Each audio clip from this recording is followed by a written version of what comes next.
భక్తి ప్రేక్షకులకు నమస్కారం. నేను మీ సాయి శ్రావ్య.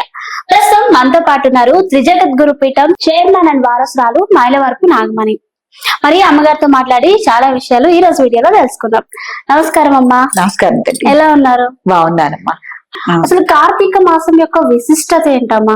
అంటే చాలా నోములు అనేవి నోచుకుంటారు, కేదార్ గౌరీ వ్రతం అనేది చేస్తుంటారు, పూజా విధానం ఎలా చేయాలి, నైవేద్యం ఏం పెట్టాలి. అసలు కార్తీక మాసం అంటేనే చాలా సందేహాలు వస్తాయి ఆడవాళ్ళకి. అసలు ఈ కార్తీక మాసం యొక్క విశిష్టత గురించి వివరించండి అమ్మా. ముందు కార్తీక మాసం విశిష్టత గురించి చెప్పుకుందాం. ఎప్పుడైతే మనకి దీపావళి పండగ వెళ్ళిపోయిందో ఆ తెల్లారి పాడ్యం, బలిపాడ్యం అని కూడా పిలుస్తారు. ఈ పాడ్యం రోజు నుంచే మనకి కార్తీక మాసం అనేది మొదలవుతుంది. కార్తీక మాసం అందులోనూ తెల్లవారుజాము నుంచే మొదలవటం చాలా విశేషం. ఎందుకంటే స్నానాలు, ముఖ్యంగా కార్తీక స్నానాలు వాళ్ళకి అందుబాటులో ఉన్న నదీ తీరాల్లో గాని, సముద్రంలో గాని, సరస్సుల్లో గాని, లేకపోతే చెరువులు ఉంటాయి కొన్ని చోట్ల, అక్కడ గాని, అది వీలు కాకపోతే వాళ్ళ బోరు బావుల దగ్గర గాని, బావుల దగ్గర గాని కార్తీక స్నానాలు ఆచరించడం అనేది తెల్లారుజామునే జరుగుతుంది. తదుపరి పూజా పునస్కారాలు, ముఖ్యంగా శివారాధన చేయటం, శివుడికి సంబంధించిన ఆలయాలకు వెళ్ళటం, శివ దర్శనాలు చేసుకోవటం, శివుడికి సంబంధించిన యజ్ఞయాగాది క్రతువులు చేయటం, బిల్వార్చనలు, లక్ష బిల్వార్చన, కోటి బిల్వార్చన, అర్చనాది కార్యక్రమాలు చేసుకోవటం, తర్వాత అనేకమైన పూజలు చేసుకోవటం, వ్రతాలు చేసుకోవటం, ఇవన్నీ కార్తీక మాసంలో మనకి విశేషంగా వస్తూ ఉంటాయి. తర్వాత చాలా చాలా విశేషం ఏంటంటే కార్తీక పౌర్ణమి. కార్తీక పౌర్ణమి రోజున 365 ఒత్తులు వెలిగించుకోవటం, తర్వాత జ్వాలా తోరణం అని ఏర్పాటు చేసుకుని దేవాలయాల్లో జ్వాలా తోరణం చేసుకోవటం, తర్వాత ఇదే రోజున కార్తీక పౌర్ణమి రోజున కేదారేశ్వర వ్రతం, తర్వాత కొంతమంది అయితే సత్యనారాయణ స్వామి వ్రతం చేసుకోవటం, ఇవి కొన్ని వంశపారపర్యంగా రావటం అలా చేస్తూ ఉంటాం అన్నమాట. తర్వాత కార్తీక పౌర్ణమి రోజున విశేషంగా ఏంటంటేనమ్మా కార్తీక దీపాలు వదులుకోవటం.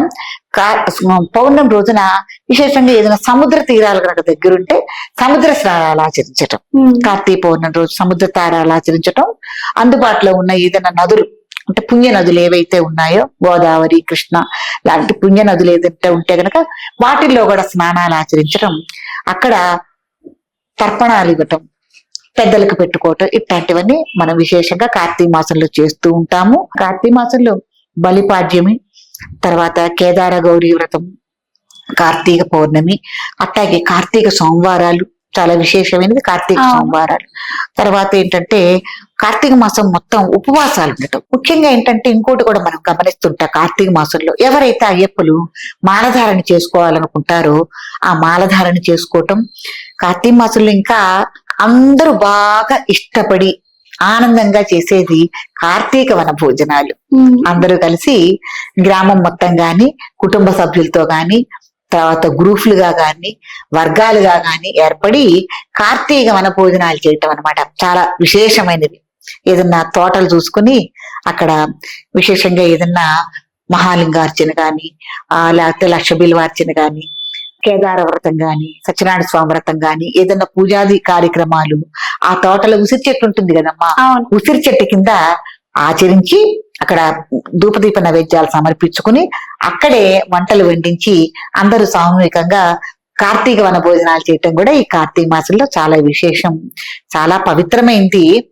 కార్తీక మాసంలో శివారాధన, శివుడికి పూజే కాకుండా శ్రీ మహావిష్ణువుని కూడా ఆరాధన చేయటం చాలా ఇష్టం. ఎందుకంటే శివుడిని ఆయన మనం పూజ చేస్తున్నా కూడా ఆయనతో పాటు శ్రీ మహావిష్ణువుని కూడా పూజ చేయటం వల్ల శివుడు ఎంతో ఆనందపడతాడు. కాబట్టి శివారాధనతో పాటు వైష్ణవారాధన అంటే మహావిష్ణువుకు సంబంధించిన ఆరాధన కూడా చేసుకోవటం చాలా ముఖ్యమైనది. అందుకే మనం సత్యనావ్రతం కూడా చేస్తాము. అట్లాగే చాలా మంది గ్రూపులుగా ఏర్పడి ఏవైతే శైవ క్షేత్రాలు ఉన్నాయో ముఖ్యమైనవి అంటే ద్వాదశ లింగాలు అలా ఉంటాయి కదమ్మా శైవ క్షేత్రాలు, అవన్నీ ఒక రోజులో ఇన్ని క్షేత్రాలు మనం తిరిగి రావాలి, ఇన్ని దర్శనాలు చేసుకోవాలి అని చేసుకోవటం. తర్వాత ముఖ్యంగా ఏంటంటే నందీశ్వరుడికి కూడా ఆరాధన చేయటం. త్రయోదశి రోజున నందీశ్వరుడికి కూడా ఆరాధన చేసి నందికి అభిషేకం చేసుకుని ఆరాధన ఆయనకు కూడా పూజాది కార్యక్రమాలు నిర్వహించుకోవటం. ఇట్లా రకరకాలుగా మనం కార్తీక మాసంలో విశేషంగా చేస్తాము. ప్రతి ఇల్లు దీపాలతోనూ రోజు తెల్లారుజామునే లేచి పూజాది కార్యక్రమాలు నిర్వహిస్తారు కదమ్మా. అవును. కాబట్టి ప్రతి ఇల్లు ప్రతి గుడి అతి పవిత్రంగా సందడిగా కనిపిస్తుంది. ఆ ఇళ్లలోకి అడుగు పెడితేనే ఒక రకమైన పరిమళం విరాజిల్లుతూ ప్రతి ఇల్లు కూడా దేవాలయమేనా అనిపించేంత ఇదిగా భక్తులు ఈ కార్తీక మాసంలో వ్రతాలు పూజలు చేసుకోవటం జరుగుతుంది. సాయి సంధ్యాకాలంలో మనం కార్తీక దీపం అనేది 30 రోజులు మనం పెట్టుకోవటము. అట్లాగే ఆ దేవాలయాల్లో అయితే కార్తీక దీపం అని ధ్వజస్తంభం దగ్గర ఒక దీపం పెడతారు సాయి సంధ్యాకాలంలో టైంలో. ఆ కార్తీక దీపం చూడటము ప్రతిరోజు సాయం సంధ్యాకాలంలో మనం దేవాలయాలకు వెళ్ళటము, విశేషమైన అర్చన పూజాది కార్యక్రమాలు చేయించుకోవటము ఇవన్నీ జరుగుతూ ఉంటాయి. కార్తీక మాసం అంత మహత్తరమైంది, అంత విశేషమైంది. అవును.